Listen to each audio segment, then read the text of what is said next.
out here in Weedsport. You guys are getting this on Friday night. We recorded this earlier today. Dean Reynolds was hoping, and don't take this the wrong way, that we weren't going to be able to talk today because Atomic was supposed to be the first races of the Super DIRTcar Series. Yeah. And here at 2:30, he would have been just setting up the draw and getting ready to go right about now. Dean, how we doing? Well, wish we were in Ohio, Doug, and not doing this, but hey, it's you can't control the weather, and it was the right decision. We made the decision Wednesday night. We Charlie, the promoter there, Charlie Vest at Atomic, and I were on the phone every day, twice a day, looking at that weather. He really wanted to run the event. But it came to Wednesday night, and the weather just started getting worse and worse. And then the temperatures were so cold as well. And it was the right decision. And then actually after we made the decision to postpone, because we are looking for makeup dates, the weather even got worse in the prediction. And then all the tracks in Ohio have canceled now. And so it was a smart move to save the team some travel money, as it's not cheap. And also, cold weather is not the easiest on motors, and we got to protect them as well. Yeah, I got to jet up the carbs, all kinds of stuff like that. So, but years ago, we really never did this. 10, 15, 20 years ago, we'd make them go out, and if it rained out, it rained out. But I see how what we're doing today is probably a better way to do this, isn't it? Well, the reason why is right here. Yeah. Because back in the day when we traveled around, you didn't have the weather, the 10-day forecast at your phone. And when I traveled around in the late 80s, you drove to the races, and then if you thought it was a little iffy, you get in, drop a 250 in quarters in a payphone, and call the track. That's how you did it. And and the technical part of the sport wasn't as unique as it is now. Everything's specialized now, so you don't have that room of play and error anymore. So you got to make sure you have everything right, because it's so tight how everything works, and so scrutinized, and these the electronics and mechanical stuff of these cars is just amazing, and you got to have it right for them. And it's just not like it was back in the 80s and 90s. Yeah, and most racers are not full-time racers. They have jobs. A lot of times they have a business. There's the time factor involved, and also the fuel for a truck used to be maybe even close to 9 hours there and 9 hours back. Oh yeah, I had teams that they were looking at 4 digits in fuel just to go out and back. Really? Oh that much? Yeah, because the diesel is $5 a gallon, and and they only get 8-9 gallons, miles to a gallon. So yeah, you got to look at everything. I mean, it's but we are entertainment also. We want to provide entertainment, and it's just such a tough deal and a tough balance. But you want to make sure you make the right decision. And this weekend we definitely did. Isn't that,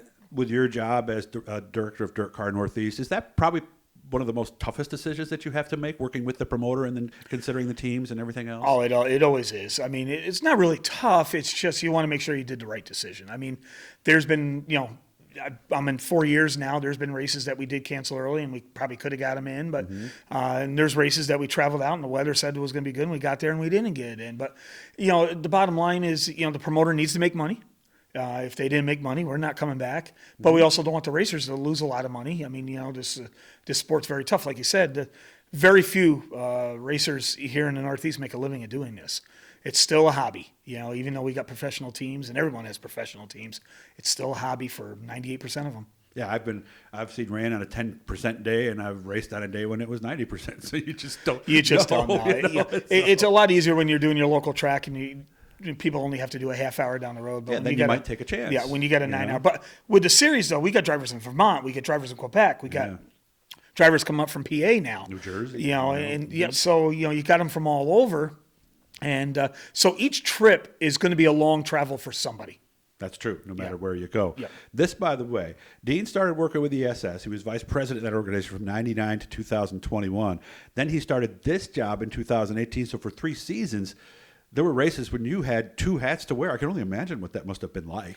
Well, it was fun, actually. When I'm at a racetrack and doing the hats and everything else, I enjoyed it, and I've always enjoyed it. And I still wish I was doing it, to tell you the honest truth. But I wasn't being fair to the ESS club because I spend more time doing the dirt car stuff because I enjoy my job, and I want to try to see what I can do to improve it or do something situation that's going to make it better. And all of a sudden I know as I'm getting home from the office here at 7, 8, 9 o'clock at night, and then I still got ESS stuff to do. I wanted to go for one more year. I wanted to stay for the 30th. But as we talked earlier, when Chuck Miller retired from his job, and he was a postal carrier, and then Doug Emery and Barb Patterson, or Barb Emery as well, they retired from their jobs. And Doug actually met me for breakfast and says he wanted to take on a little bit bigger role with the club and help out. That was my decision right there, because I know between the 3 of them, they can do a lot more than I can for the club. So Chuck talks to me several times during the week. being Doug talk, Barb text. I mean, I'm still there for them. So like Absolutely. an unofficial consultant almost. Still at this there, point, whatever right? they need. The sponsor contacts. I'm still Yeah. doing all that and everything. But it's their deal. Chuck did a great job with the Gotcha. schedule. He did everything. They had a board meeting at the trade show, which I wasn't part of, and it was so weird not being part of Yeah, I'll that. But time to move on.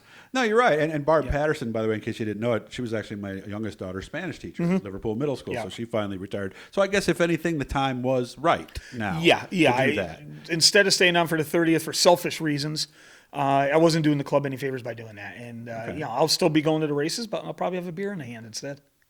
New show this year, Bloomsburg. I guess when I think of Bloomsburg, I think of Indiana. Bloomsburg but this is Fairgrounds in Pennsylvania. Okay. Yeah.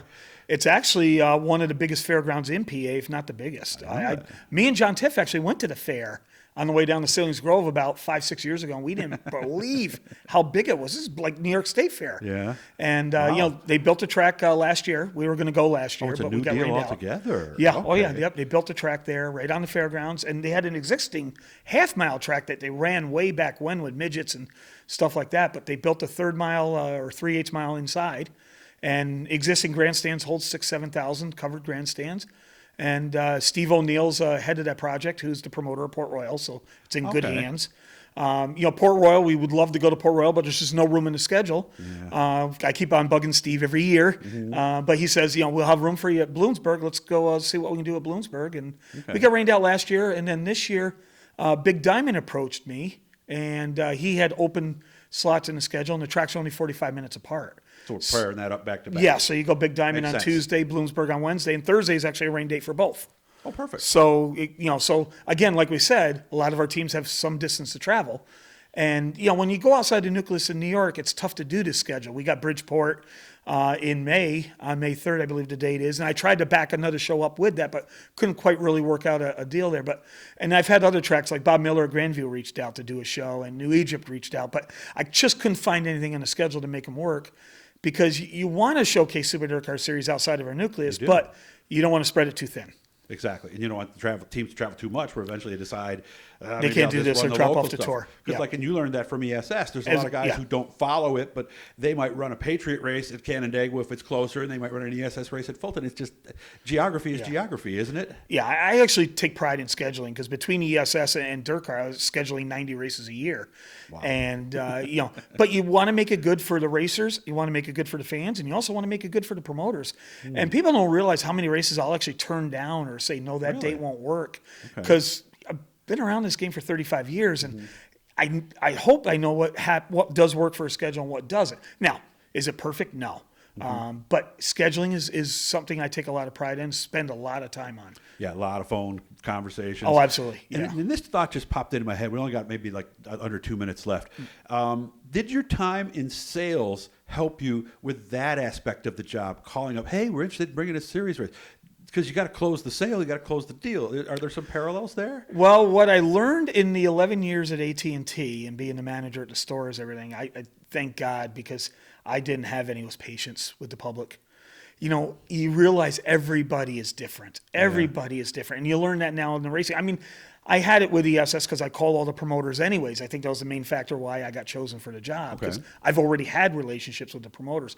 But now we have 1,000 racers that are DIRTcar members, and they're of all kinds. Oh, yeah. Between the 4 divisions, we have over 1,000 members.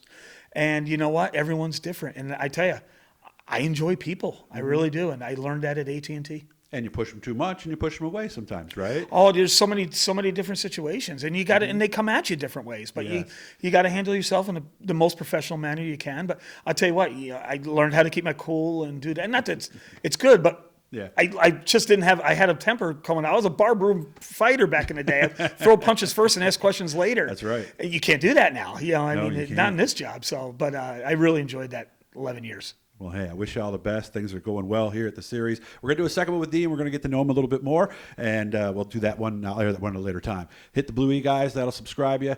Dean, I appreciate your time. I know you're real busy, so thank you very much. No, thanks for coming out, Doug.